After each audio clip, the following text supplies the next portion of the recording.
বরের হাজারো দোষের মধ্যে একটা যেটা গুণ আছে, সেটা হলো তাকে যাই দাও সে সোনা মুখ করে খেয়ে নেয়। খাবার নিয়ে তার কোনো বাজ বিচার নেই।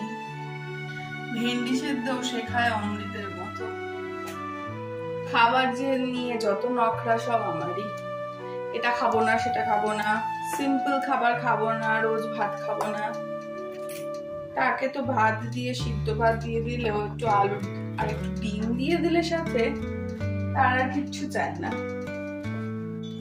বর্ষা আসছে আসছে, এখন তো বর্ষা আসেনি, গরমে একাকার অবস্থা।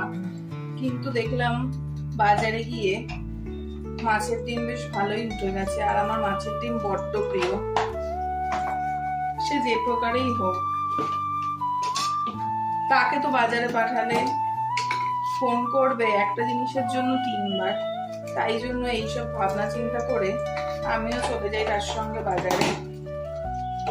দেখে পছন্দ মতো করে কিনতে পারি যে আমার কি লাগবে না লাগবে, কারণ তার তো কোনো চাহিদা নেই। বলবো কি খাবে, যা খুশি, তোমার যা ইচ্ছা। তাই অগত্যা আমার ইচ্ছে মতোই বাজার করা হয়।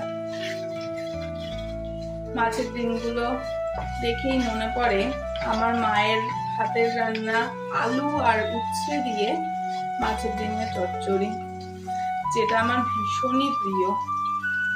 আজকেও সকালে মায়ের থেকে ফোন করে সেটারই খোঁজ খবর নিয়ে নিলাম। গল্প করতে করতে কেমন ভুলে গেলাম, দেখলে তো। মাছের ডিমটাই ভাজা হলো না, আগেই ফোড়ন দিয়ে আলু ভাজতে শুরু করে দিলাম। আর কি করব, আলুটা তুলে নিয়ে মাছের ডিমটা ভেজে নেব, তারপরে উচ্ছেগুলো ভাজবো আলাদা করে।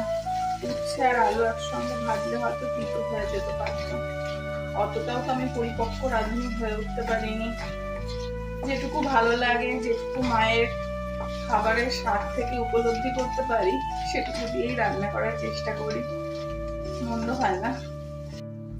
এর ফাঁকেই ভেজে নিয়েছি মাছের ডিমটা নুন আর হলুদ দিয়ে, টেস্ট করাও হয়ে গেছে আমার। এখানে একটু আদা আর কাঁচা লঙ্কা বেটে নেবো, থেতো করবো বেসিক্যালি। আলু ভেজে